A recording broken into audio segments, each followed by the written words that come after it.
Hind. Indian polity की class continue कर रहे हैं, सिटीजनशिप पढ़ रहे थे, उसी को आगे कंटिन्यू करते हैं। यहाँ से हमने पढ़ लिया था, यहाँ से पढ़ना है हमने। सिटीजनशिप एक्ट जो है उसमें अलग अलग अमेंडमेंट्स की गई है। उसमें एक अमेंडमेंट 2003 में की गई, ये लक्ष्मीमल सिंघवी कमेटी थी, उसकी रिकमेंडेशन पे इंडिया में 14 स्टेट्स जो हैं वहां से जो, ठीक है ये नहीं है, ठीक है, 14 कंट्रीज जिसमें Australia, Canada, Finland, France, Greece, Italy, 16 countries, Israel, Ireland, Netherland, New Zealand, Portugal, Cyprus, Sweden, Switzerland, UK, United States, in country के जो नॉन रेजिडेंट इंडियंस थे, जो इंडियनाइज हुए हुए थे, उनको ये पावर दी गई कि वो इंडिया में इकोनॉमिक एक्टिविटी में पैसा कर सकते हैं। बेसिकली हम चाहते थे कि जो एनआरआईज हैं वो इंडिया में इन्वेस्ट करें, फाइनेंशियली तो पैसा है, वो फाइनेंशियली इन्वेस्ट कर नहीं सकते थे क्योंकि वो अपने नाम पे ज़मीन नहीं खरीद सकते थे। तो यहाँ दिया गया कि एग्रीकल्चरल लैंड को छोड़ के वो बाकी ज़मीनें खरीद सकते हैं। तो वो सिटीज़ में, मॉल्स में इन्वेस्टमेंट कर सकते हैं, शॉप्स में परचेज कर सकते हैं, और इन्वेस्टमेंट्स भी इंडिया में शेयर्स में कर सकते हैं। तो इनको इन्वेस्टमेंट की ताकत दी गई, इससे इंडियनाइज करने की कोशिश की गई उन्हें। इसे 2006 में और मॉडिफाई किया गया, इन्हें वोटिंग राइट्स भी दिए गए। इन्हें वोटिंग राइट्स दिए गए, बट ये खुद खड़े नहीं हो सकते थे, तो ये एमएलए एमपी नहीं बन सकते थे। इन्हें वोटिंग राइट स्पेशल केसेस में दिए गए ताकि ये और इंडियनाइज फील करें। हम चाहते थे कि ये जो चले गए हैं इंडियंस यहाँ से, वो अपनी कंट्री के साथ जुड़े रहें या जुड़ने में और करीबी आए उनकी, तो ये कोशिश की गई। सिटीजनशिप एक्ट को 2019 में मॉडिफाई किया गया था, ये कोशिश 2016 में भी की गई थी। 2019 में जब इसे मॉडिफाई किया गया, 11 दिसंबर 2019 को लॉ पास किया पार्लियामेंट ने। इसमें 1955 के प्रोविजंस को मॉडिफाई करते हुए जो इलीगल माइग्रेंट्स आए हुए थे 2014 से पहले के, इसमें माइनॉरिटीज जो कंट्रीज लिखी गई हैं वो पाकिस्तान, बांग्लादेश और अफगानिस्तान है। सो जो कंट्रीज हैं हमारे आगे पीछे, कुछ ऐसी कंट्रीज हैं जिन कंट्रीज का स्टेट रिलीजन है इस्लाम, और वहां पे जो माइनॉरिटीज हैं वहां पे जो लोग वो प्रताड़ित हुए उन एरियाज में, जिनको किसी भी क्राइम को डील करना पड़ा और वो इलीगली माइग्रेट होके इंडिया में आ गए।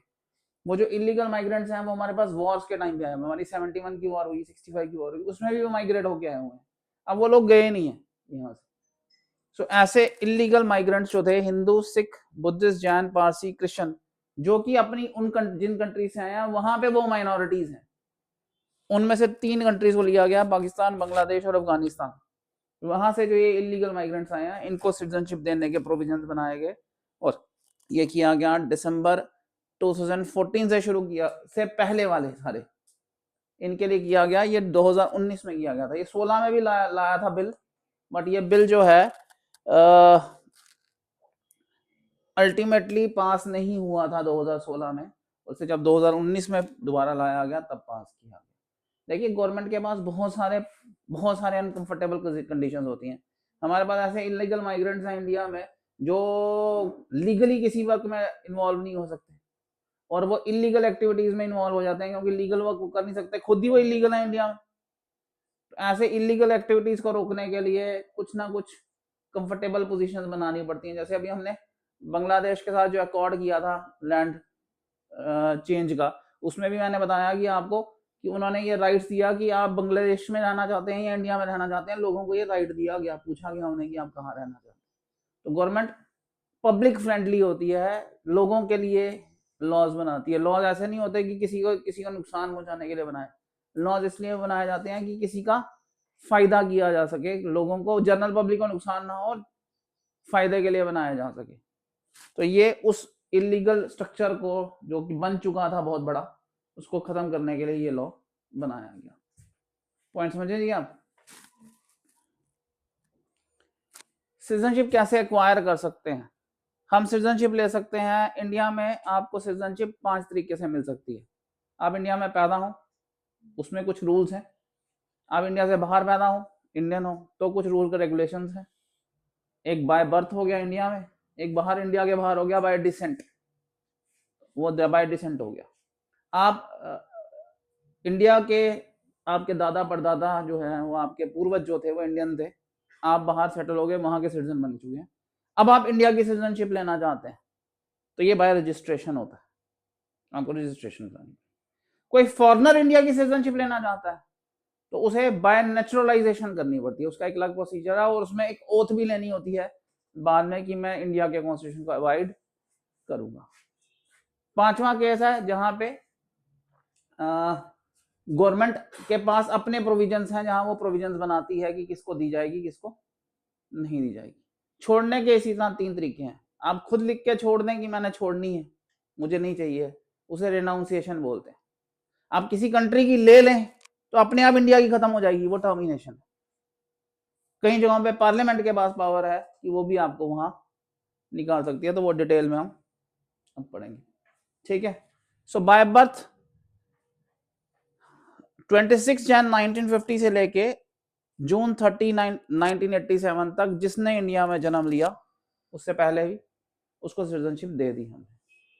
बट 71 की वॉर के बाद हमने ये देखा कि बहुत सारे लोग जो इलीगली इंडिया में आए, उनके बच्चों ने यहाँ जन्म लिया, उनको इंडियन सिटीजनशिप मिल गई, और पेरेंट्स इलीगली होते हुए भी गार्डियन ऑफ ए माइनर बन के इंडिया में टिक गए, अब उनको भी नहीं निकाल सकते, उनको भी नहीं निकाल सकते, तो आप फंस गए।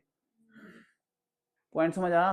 तो लॉ को चेंज किया गया, उन्होंने बोला कि जुलाई 1 1987 के बाद कोई भी इंडिया में जन्म लेगा उसके फादर या मदर इंडियन सिटीजन होने चाहिए। तो हमने ये प्रोविजन दिया कि माँ बाप में से एक कम से कम इंडियन हो तो चलेगा।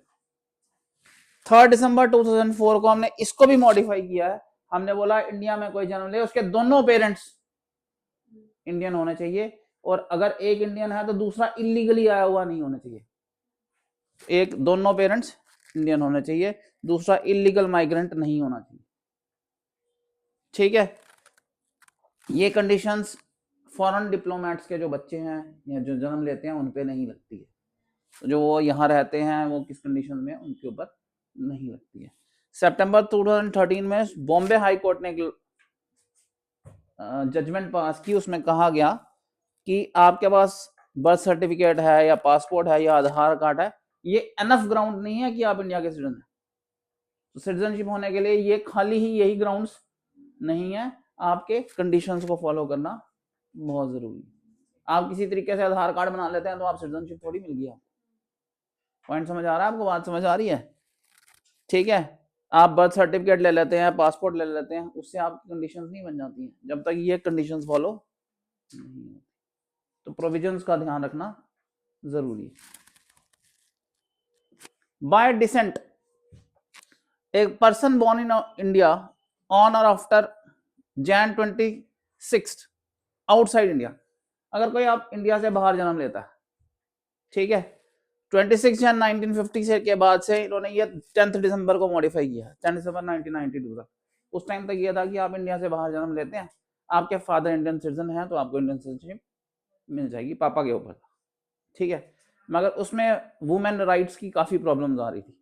जैसे एक एग्जांपल देते हैं कि एक लेडी ने बाहर शादी की, वहाँ पे उसके हस्बैंड की डेथ हो गई, किसी यूरोपियन से शादी की, वहाँ डेथ हो गई, और उसने वो कंट्री में उसकी सर्वाइवल नहीं है, यहाँ उसके पेरेंट्स की प्रॉपर्टी है, सब कुछ है, वो वापस इंडिया आती है, ठीक है, तो क्या उसके बच्चों को वो सिटीजनशिप मिलेगी या नहीं मिलेगी? तो इस तरह के जो केसेस स्पेशली जनरेट हो रहे थे वुमेन राइट्स के साथ, वुमेन के हेरिडिटी राइट्स के साथ आ रहे थे, उसको सॉर्ट आउट करने के लिए उन्होंने 10 दिसंबर के बाद ये मॉडिफिकेशन की कि अगर मदर भी इंडियन सिटीजन है तो भी उसको सिटीजनशिप इजीली मिल जाएगी। तो फादर और मदर के, पहले सिर्फ फादर पे था, फिर मदर की कंडीशन भी ऐड कर दी।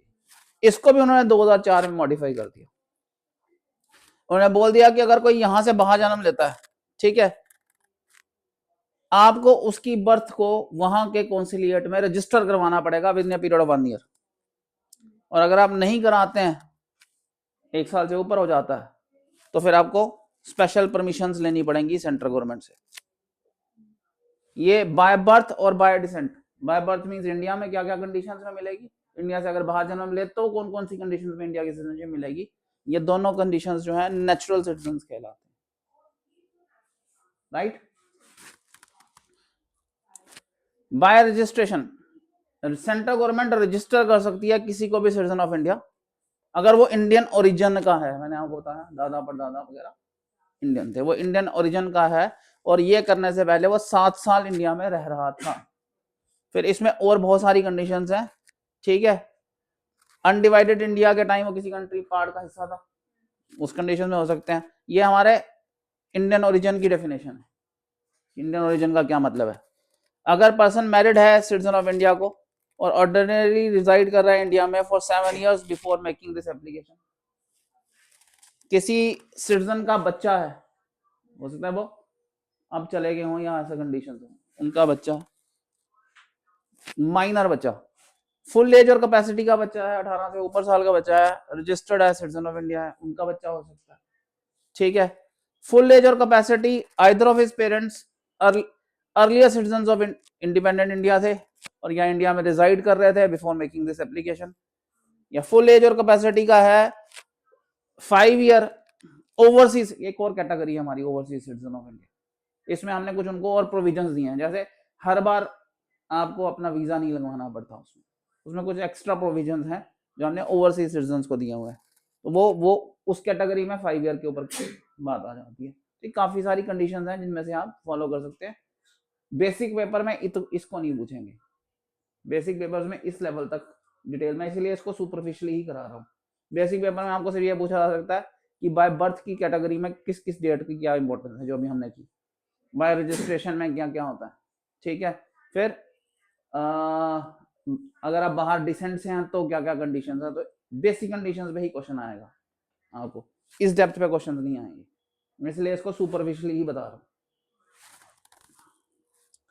नेचुरलाइजेशन हो गया, अगर कोई फॉरेनर इंडिया की सिटीजनशिप लेना चाहता है, फॉरेनर अगर इंडिया की सिटीजनशिप लेना चाहता है तो उसके लिए काफी सारी कंडीशंस हैं, ये डिटेल्स में आपको दे दूंगा, उसको रीड कर लीजिए, इसकी भी जरूरत इतनी है नहीं है, पता होना चाहिए अगर कोई फॉरेनर लेना चाहे तो उसे नेचुरलाइजेशन से लेनी पड़ेगी, उसे नेचुरलाइजेशन से लेनी पड़ेगी और उसे बाद में ओथ भी लेनी पड़ती है, ठीक है जी। अगर हम कोई टेरिटरी जीतते हैं, उस टेरिटरी का कौन सा इंसान इंडियन सिटीजनशिप में ग्रांट होगी उसको या नहीं होगी, ये पार्लियामेंट डिसाइड करती है। तो ये पावर जो है पार्लियामेंट के पास रहती है कि किसको हम देंगे किसको नहीं देंगे, ठीक है। ओसीआई के बारे में भी डिटेल करने की जरूरत नहीं है, सिर्फ पता होना चाहिए कि ये भी एक कैटेगरी है जिसके पास स्पेशल प्रोविजंस हैं फॉर वर्किंग इन इंडिया। इनके ये ओवरसीज सिटीजन ऑफ इंडिया बोलते हैं, हमारे यहाँ पे कंसेप्ट ऑफ सिंगल सिटीजनशिप ही है, there is no dual citizenship. ये जो पावर्स हैं ये कुछ अथॉरिटी हमने उनको कंफर्टेबल करने के लिए दी है, उनको और इंडियनाइज करने के लिए दी, ठीक है। तो ये प्रोविजन हम फिर कभी डिटेल में पढ़ेंगे, मैं लिख देता हूँ आपको ये आइडिया, नोट्स अगर आपने बनाने हैं तो आपको उससे उतारने में हेल्प हो जाएगी। टर्मिनेशन कहाँ पे की जा सकती है, निकाल कैसे सकते हैं या खत्म कैसे होती है। रिनाउंसिएशन है, मैं खुद ही छोड़ बोलता हूँ मुझे नहीं चाहिए। देखिए कहीं कंट्री की सिटीजनशिप लेने के लिए आपको पिछली सिटीजनशिप की कोई इंपॉर्टेंस नहीं होती, आप उनकी वैसे ले सकते हैं, आप उनके कंडीशन फॉलो करो वो आपको दे देंगे, आप उनकी लेंगे इंडिया की अपने आप टर्मिनेट हो जाएगी। मगर कुछ कंट्रीज की सिटीजनशिप लेने के लिए आपको पीछे से एक सर्टिफिकेट देना पड़ेगा कि मेरा बैकग्राउंड ये था और मेरा वहां कोई भी प्रॉब्लम नहीं है या मेरा कोई लीगल केस नहीं है या कोई इश्यूज नहीं है, कोई बहुत सारे इश्यूज होते हैं, तो आपको एक एनओसी टाइप का सर्टिफिकेट देना पड़ता है। तो इसलिए आपको इंडिया से वो लेना पड़ेगा कि मैंने यहाँ पे मेरा कोई भी बैलेंस नहीं है, वो रिनाउंसिएशन का सर्टिफिकेट हो गया। तो आप लिख के दे देते हैं कि मैं इंडिया की सिटीजनशिप छोड़ रहा हूँ, रीजन आप कुछ भी दे दें, अगर गवर्नमेंट उसको अप्रूव करती है तो आप रिनाउंस की कर सकते हैं और आपकी सिटीजनशिप खत्म हो जाएगी। ये वहां देने होते हैं जहाँ पे डॉक्यूमेंट मांगे जाते हैं, कई कंट्रीज के लिए तो मांगे ही नहीं जाते हैं, वहां तो आप उनकी कंडीशंस फॉलो करो वो आपको दे देंगे, जैसे उनकी मिलेगी इंडिया की अपने आप खत्म हो जाएगी। और कई जगहों पे लेने के लिए आपको रिनाउंसिएशन शो करनी पड़ती है कि मैंने पिछली छोड़ दी। समझ आया मेरी बात? पार्लियामेंट कहाँ पे आपको निकाल सकती है, पार्लियामेंट निकाल सकती है आप रजिस्ट्रेशन नेचुरलाइजेशन के डॉक्यूमेंट में हेरा फेरी करो, आपकी सिटीजनशिप अप्रूव कर दी हमने दे दी, बाद में देखा कि डॉक्यूमेंट गड़बड़ है, उस केस में पार्लियामेंट आपको निकाल सकती है। आप कॉन्स्टिट्यूशन को डिसलॉयल्टी शो करो, नेशनल सिंबल्स को डिसलॉयल्टी शो करो, तब निकाल सकती है। आप एनिमी कंट्री के साथ वॉर टाइम में ट्रेड में इंडल्ज होते हो तो निकाल सकती है। आप नेचुरलाइजेशन रजिस्ट्रेशन से सिटीजनशिप लेते हो, 2 साल के अंदर ही ऐसा क्राइम करते हो, 5 साल के अंदर ही ऐसा क्राइम करते हो जिसकी सजा 2 साल है, तो with in a period of 5 years आप ऐसा क्राइम करते हैं जिसकी सजा कम से कम 2 साल है, तो आपकी रजिस्ट्रेशन से खत्म की जा सकती है। और अगर आप 7 साल से ज्यादा बाहर रहते हो, वहीं घर बना लेते हो, बच्चे भी वहीं बुला लेते हो, लगने लग जाता है कि इसने वहीं सेटल होना, तो भी निकाल सकती है। इसमें भी कंडीशन बहुत सारी हैं। आप पढ़ने के लिए बाहर चले जाते हैं तो नहीं आता, आप हेल्थ ग्राउंड पे किसी मेडिकल ट्रीटमेंट में बाहर है तो भी नहीं आता। तो ये पार्लियामेंट, आपका जॉब वहां पे है, आप आ जा रहे हैं, पेरेंट्स आपके यहाँ पे हैं, बच्चे भी आपके यहाँ पे हैं, पढ़ भी रहे हैं, आ भी रहे हैं, तो वो पता चल जाता है कि ये इंडिया के साथ कनेक्टेड है।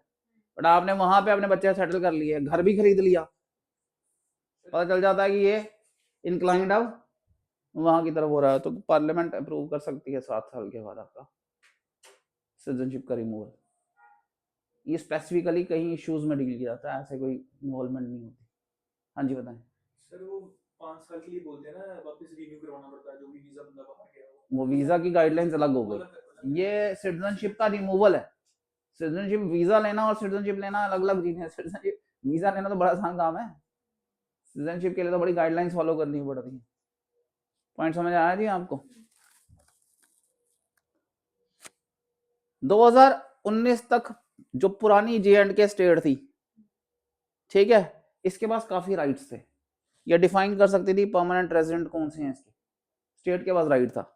स्पेशल प्रोविजन, स्पेशल राइट इसने परमानेंट रेजिडेंट्स के लिए बनाए थे, एम्प्लॉयमेंट के लिए, इमूवल प्रॉपर्टी को एक्वायर करने के लिए, किसी और में स्टेट में सेटल होने के लिए, स्कॉलरशिप्स वगैरह जो हैं अपने लोगों के लिए किसको दी जा सकती है, किसको नहीं। ये आर्टिकल 35A करके एक ऐड किया गया था प्रेसिडेंशियल ऑर्डर से, this was not a constitutional amendment, तो नए प्रेसिडेंशियल ऑर्डर से इसको रिमूव कर दिया।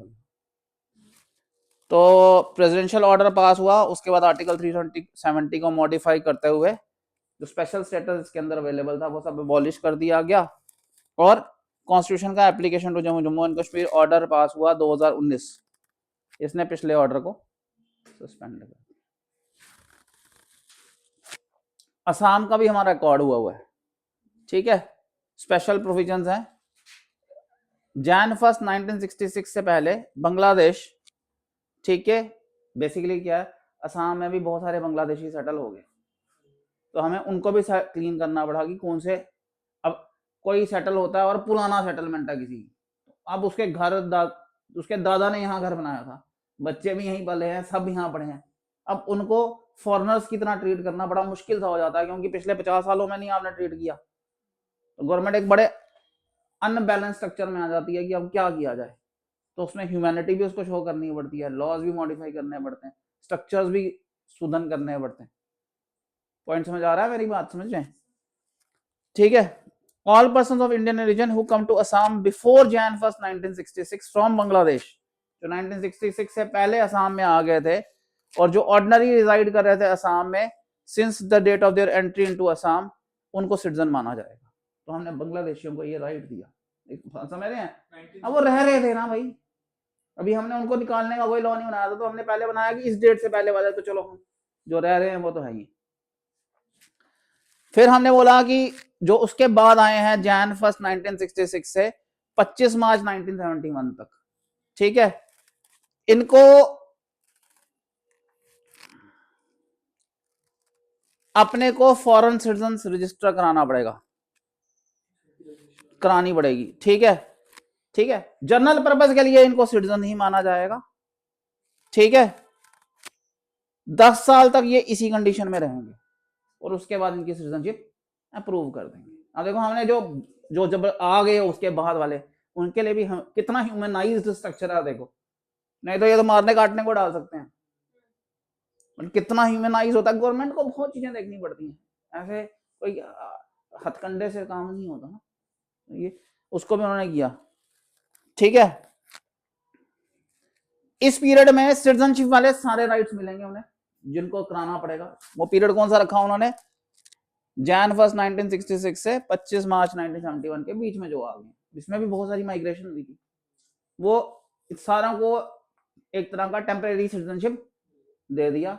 सिटीजनशिप की सारी ताकतें उनके मिलेंगी, सिर्फ वोट नहीं कर पाएंगे, और 10 साल के बाद मिलेगा इनको। तो ये असम का एक ऑर्ड है जिसमें हमने जो माइग्रेशन हुई उस टाइम, जब माइग्रेशन होती है ना, माइग्रेशन कौन से लोग करते हैं? Bangladesh also become an Islamic state, state religion Islam हो गया। स्टेट रिलीजन इस्लाम हो जाता है तो इस्लाम की में जो इस्लाम नहीं फॉलो कर रहा है उन्हीं के लिए खतरा है, जो फॉलो कर रहे हैं उनके लिए खतरा ही नहीं है। माइनॉरिटीज के लिए खतरा होता है, माइनॉरिटीज ही भाग जाती है, माइग्रेट हो जाती है। उन्हीं को, जिनको जान का खतरा होता है वो भागते हैं। अब वो भाग के इंडिया में आए हुए हैं। इंडिया के पास दो तरीके हैं, या तो उनको उठो फेंक दो, वापस फेंक दो। अब उनको, वो लोग जो हैं जिनको, जो अपनी जान बचा के वहां से आए हैं, वो या बोलते हैं हमें यहाँ मार दो, या वहां भेजोगे तो अभी मारना ही है उन्होंने हमें। तो गवर्नमेंट के पास ऑप्शन कोई नहीं रहता, क्या स्टेप ले। तो उसके लिए वो ह्यूमनाइज, जो ह्यूमैनिटी है उसको फॉलो करते हुए जो गवर्नमेंट को बेस्ट ऑप्शन लगता है। इसमें ऐसा जरूरी नहीं है कि ये सिर्फ हिंदू सिखों के साथ हो सकता है, ये मुस्लिम्स के साथ भी हो सकता है। ऐसी कोई कंडीशन आएगी तो गवर्नमेंट को कल हो सकता है गवर्नमेंट को उनके लिए भी प्रोविजन बनाना पड़े। ये ह्यूमनाइजेशन का प्रिंसिपल है, इसमें कोई रिलीजन की फीचर नहीं होता। इवेंट जिसकी वजह से ये हुआ है वो हो सकता है किसी रिलीजन की वजह से हुआ हो, किसी कास्ट की वजह से हो, बट गवर्नमेंट जब लॉ बनाती है तो वो कोशिश करती है कि इंसानियत को पहले रखा जाए। पॉइंट समझ रहे हैं मेरी बात? आप देख लीजिए कितने अच्छे लॉज बनाते हैं, कितना लोगों को नजर में रख के बनाए जाते हैं। अब ये जो माइग्रेशन हुई है इसमें हिंदू थोड़ी है, इसमें मुस्लिम भी है। वॉर जब हुई थी तो वॉर के टाइम पे सबको जान के लाले पड़े होते हैं, सब भागते हैं। पॉइंट समझ आ गया? उसके बावजूद भी हमने किसी को बिना डिस्क्रिमिनेट किए हुए दे दिया, इसमें कहीं डिस्क्रिमिनेशन नहीं है माइनॉरिटी वाला। इसमें जो आ गया असम में सेटल हो गया, उसको हमने अल्टीमेटली उसी तरह के प्रोविजन में डाल दी। समझ रहे हैं? तो इंसानियत ऊपर है, ये हमेशा कभी भी नेगेटिवाइज नहीं करना है किसी भी पावर को। कोई गवर्नमेंट ये नहीं चाहती कि मेरे लोग जो हैं वो भूखे मरे। गवर्नमेंट हमेशा चाहती है कि मेरे हर बंदा सुखी रहे। कई कंडीशंस, कई हालात ऐसे होते हैं जिसकी वजह से नहीं कर पाती, बट गवर्नमेंट कभी नहीं चाहती। पॉइंट समझ आ रहा है आपको? और डेमोक्रेसी में तो वैसे ही नहीं चाहती क्योंकि उसको अगली बार भी सरकार में आना है। पॉइंट समझ आ रहे हैं? यहाँ ये पार्ट कंप्लीट हो गया, नेक्स्ट पार्ट हम नेक्स्ट क्लास में करेंगे। Thank you.